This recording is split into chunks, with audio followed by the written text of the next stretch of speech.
அனிதா, நீங்களா? உள்ள வாங்க. பயங்கர மழை இல்ல? முதல்ல தலத்தை விட்டுங்க. தேங்க்யூ.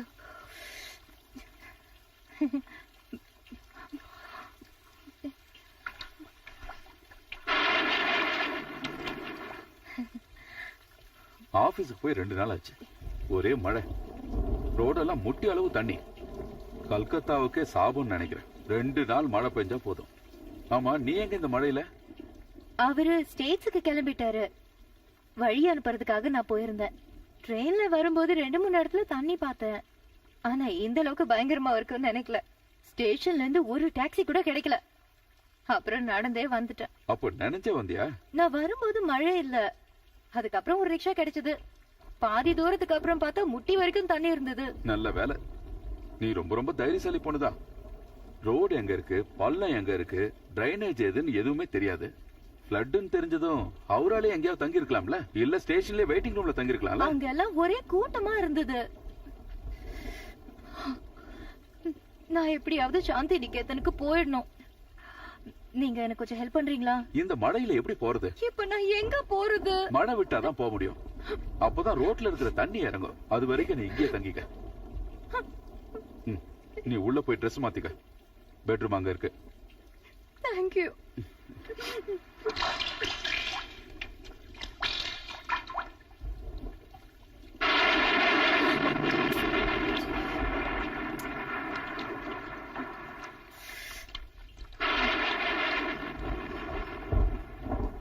டீ குடிங்க. தேங்க்யூ.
நேத்து அப்படி நடந்துகிட்டதுக்கு என்ன மன்னிச்சிரு.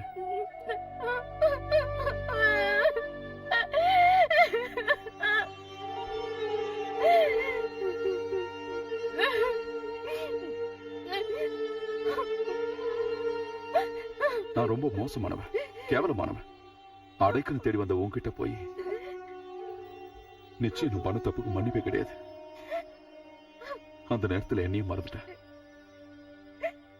நீயாவது என்ன தள்ளி விட்டுருக்கலாம்ல, எதையாவது எடுத்து அடிச்சிருக்கலாம்ல. தப்பெல்லாம் என் மேலதான். அந்த நேரத்துல நான் என்ன பண்றேன்னு புரியல. நான் துரோகம் பண்ணிட்டேன், ஆரிக்கு துரோகம் பண்ணிட்டேன். நான் உயிரோட இருக்க கூடாது, நான் செத்து போயிடணும். இங்க பாரு அனிதா, அந்த நேரத்துல ஏதோ உணர்ச்சி வசப்பட்டு தப்பு பண்ணிட்டோம். தப்பு நடந்துருச்சு.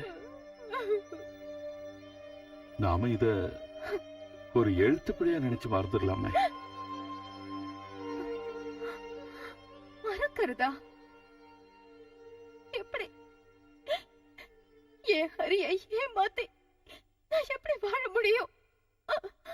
இல்ல, சரி, நான் என்ன பண்ணணுங்கிறதையாவது சொல்லு அனிதா.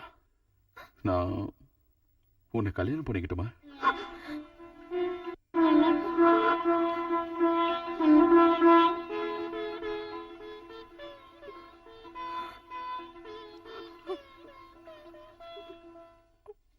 அப்போ அந்த பொண்ணை கல்யாணம் பண்ணிட்டு திரும்ப அந்த வீட்டுக்கே கூட்டிட்டு போறியா? பின்ன வேற எங்க போறது? கொஞ்சம் வசதியா பெரிய வீடா பார்க்க வேண்டியது தானே?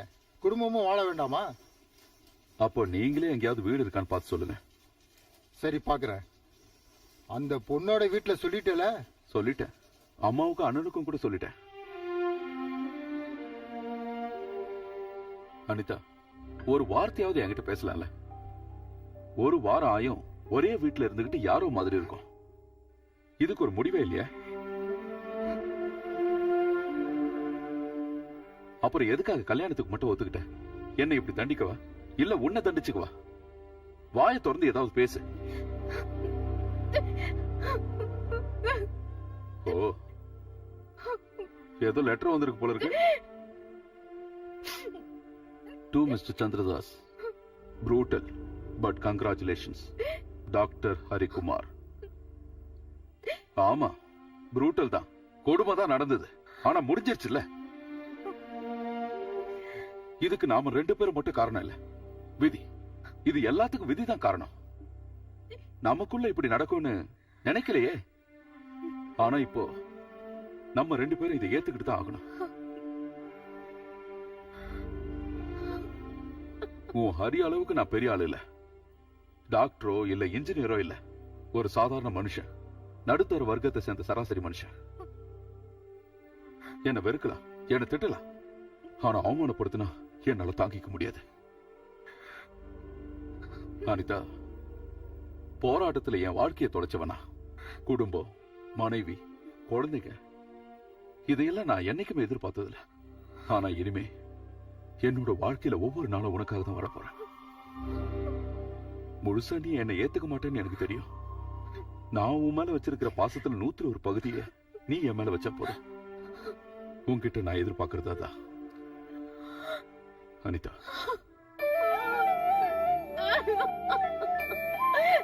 அழாத. அழுது தீக்க வேண்டியதில்லை நம்ம வாழ்க்கை. சந்தோஷமா வாழணும். இனிமே நான் அழ மாட்டேன்.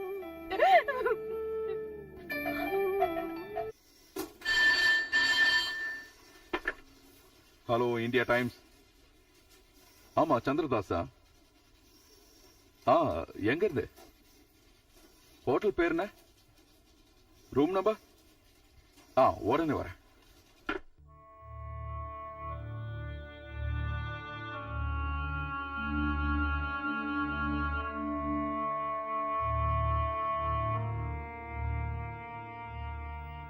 ராகவன, ராதா ஆளே மாறி போயிட்டா.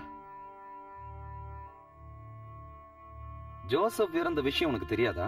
தெரியும். போலீஸ் கூட நடந்த சண்டையில தானே? சண்டை இல்லையா?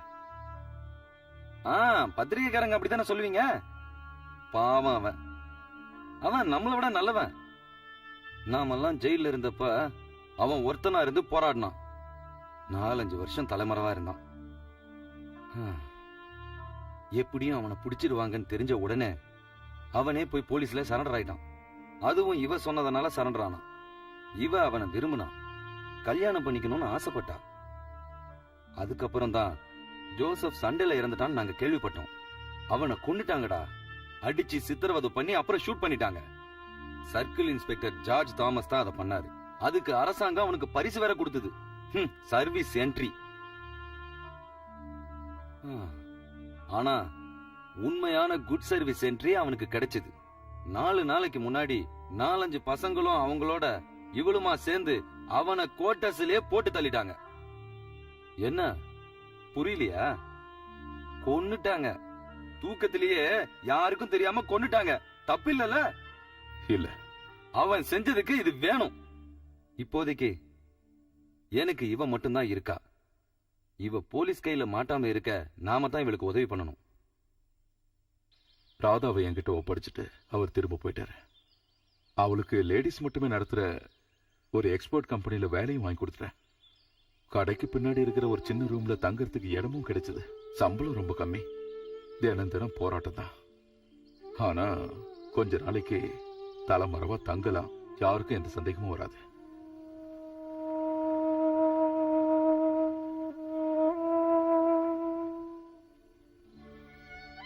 உனக்கு இப்போ வருத்தமா இருக்க? இல்ல, அப்புறம் ஏன் நீ இப்படி சாப்பிடாம இருக்க? வாழணுங்கிற ஆசை எனக்கு இல்ல. ஜோசப் இல்லாத வாழ்க்கை எனக்கு வேண்டாம். மறந்துரு, எல்லாத்தையும் மறந்துரு. நீ நல்லபடியா வாழணும்னு ஆசைப்படுறவங்களும் இருக்காங்க. உனக்கு ஏதாவது ஆச்சுன்னா ராகவனால தாங்கிக்க முடியாது. அவருக்காகவாவது நீ வாழ்ந்தே ஆகணும். சாப்பிடாம இருக்கிறதுனாலதான் இந்த வயிற்று வலியும் வாந்தியும். வா, ஹாஸ்பிட்டல் போலாம். வேண்டாம். வேண்டான்னு சொல்லக்கூடாது, வா போலாம். சரி, நல்லா கிளம்புறேன். இருக்கீங்களா? நல்லா அப்பா இருக்கேன். நல்லா இருக்காளா? நல்லா இருக்கா. வேற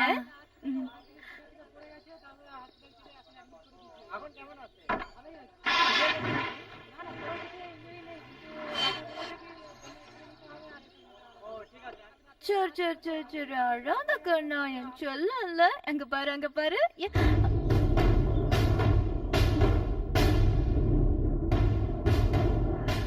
அனிதா, குழந்தைக்கு என்னாச்சு? எப்படி அடிபடுச்சு? ரொம்ப அழறால, என்னாச்சு? ஒண்ணு ஆகல. என் குழந்தைய அழுக நிறுத்த எனக்கு தெரியும். நீங்க போய் அவளை கவனிங்க.